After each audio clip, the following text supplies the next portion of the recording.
Imagine turning on the news and hearing that trade wars, runaway tariffs, and the possible dollar crisis might blow up the world economy again. Now, picture an 80-year-old billionaire calmly typing a 9-page memo titled "Nobody Knows" yet again, and admitting in big, friendly letters that he's just as clueless about tomorrow as the rest of us.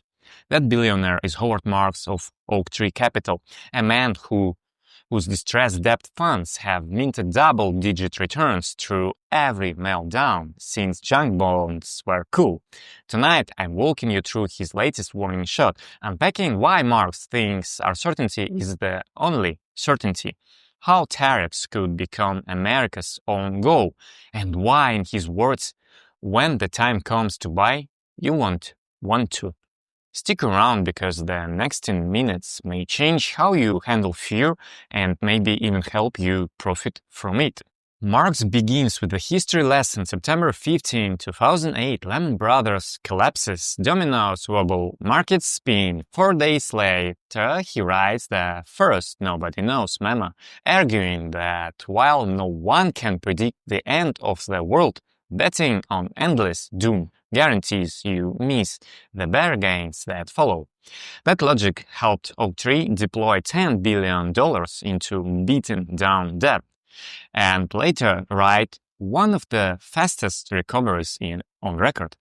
15 years and another pandemic later, he dusted off the title for Nobody Knows 2. And now, amid spiraling tariffs and a fractured geopolitical order, he's back with part 3, confessing that every tidy economic model has been overthrown. The wisdom here isn't cleverness, it's humility coupled with action. Uncertainty, Marx writes, isn't an excuse to freeze. Doing nothing is a decision too, and it deserves the same scrutiny as a bold trade.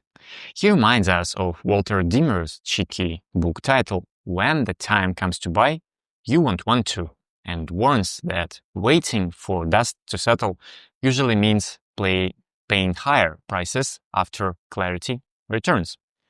The takeaway: perfect information is an expensive luxury.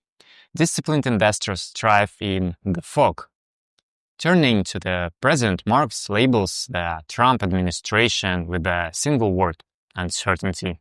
The president's thinking, he notes, shifts tactically day to day and rarely follows an ideology, making it nearly impossible for markets to price political risk. Although Trump has barked about tariffs since 1987, nobody forecast hikes of this magnitude, and last week's shock reminds Marx of 2008's sudden norm shattering. He stresses that economists possess plenty of theories yet zero proven templates for a modern trade war. In plain English, there are no experts now, just intelligent guessers. Why worry about tariffs? Marx walks through first, second, and third order effects. Sure, tariffs can support manufacturing, discourage import, and fatten treasury revenues, but they also invite foreign retaliation, raise consumer prices, erode demand, and threaten recession in both the United States and abroad. He cites that 2018 steel duties that saved roughly 1,000 American steel jobs but cost 75,000 positions in steel-using industries. A lopsided score and poker player would fall. His broader fear is inflation. Without wage parity, a scenario that crushes living standards and corporate margins alike. Marx then questions the fantasy of instant onshoring. America lacks the ready factories, the skilled labor pool, and the sheer willingness to invest billions based on tariff regimes that could be reversed after the next election. Even if plants emerge, goods made at US wage levels will almost certainly cost more than the imports they replace. Consumers either pay up or buy less, both outcomes chilling for GDP. He jokes that economics would be easy if electrons had feelings. Alas, people do, and they vote with their wallets. Global implications loom larger. For 8 decades, the United States has enjoyed what Marx calls a golden credit card, endless treasury demand, and a dollar that dominates world trade. Weaponizing tariffs, bullying allies, and freezing foreign reserves risk, convincing overseas investors to swipe that card less enthusiastically. If treasury actions stumble or the dollar's reserves status slips, Washington's already staggering $36 trillion debt could become far pricier to refinance. Marx doesn't predict collapse, by the way. He simply states, nobody knows, and that uncertainty alone should jolt policymakers.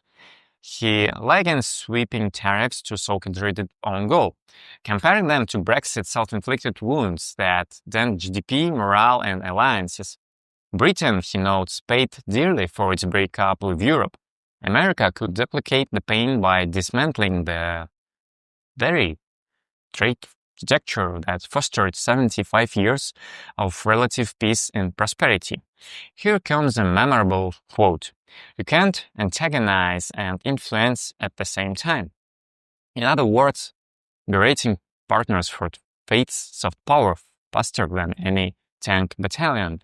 Marx addresses the dream of erasing the trade deficit. As long as United States workers command higher wages and Americans remain voracious consumers, imports will outstrip exports. Tariffs may narrow the gap on paper, but only by shrinking overall trade volume or driving inflation.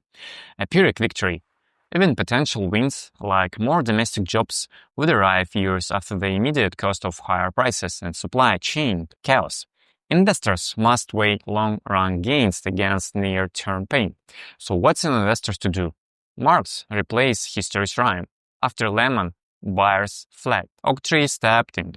During COVID's first wave, he wrote Nobody Knows Too and calmly bought credit as distressed prices. Now he smells another opportunity brewing. Risk compensation is rising, treasury yields are volatile, and distressed debt pipelines are filling.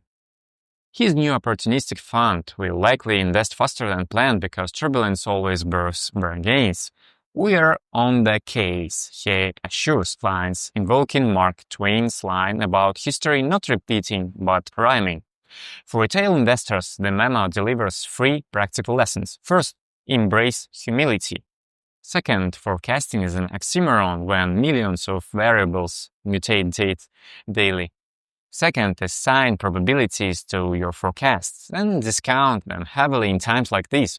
Third, recognize that inaction, clinging to comfortable allocations, can be as risky as bold moves when macro tides shifts. Marx himself never acts without trepidation, yet he acts because logic beats paralysis.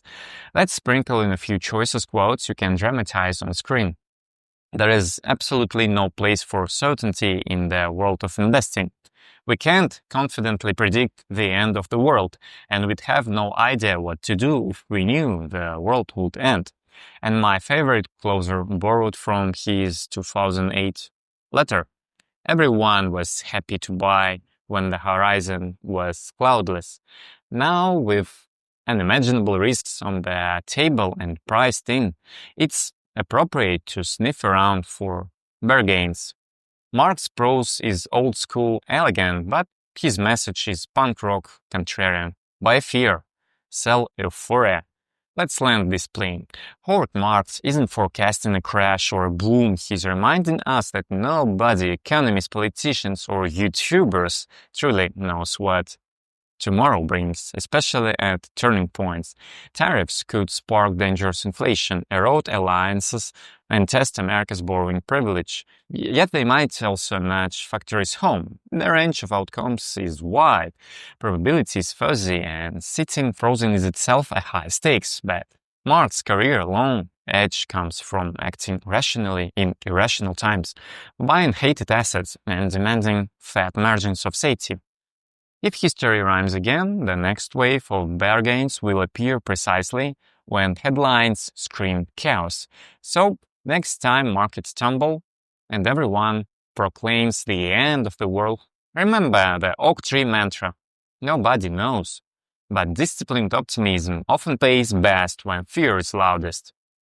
Thanks for watching. If this helped defog your crystal ball, gently nudge that like button, subscribe for more contrarian wisdom, and we'll see you when the next memo drops and the world pretends to end all over again.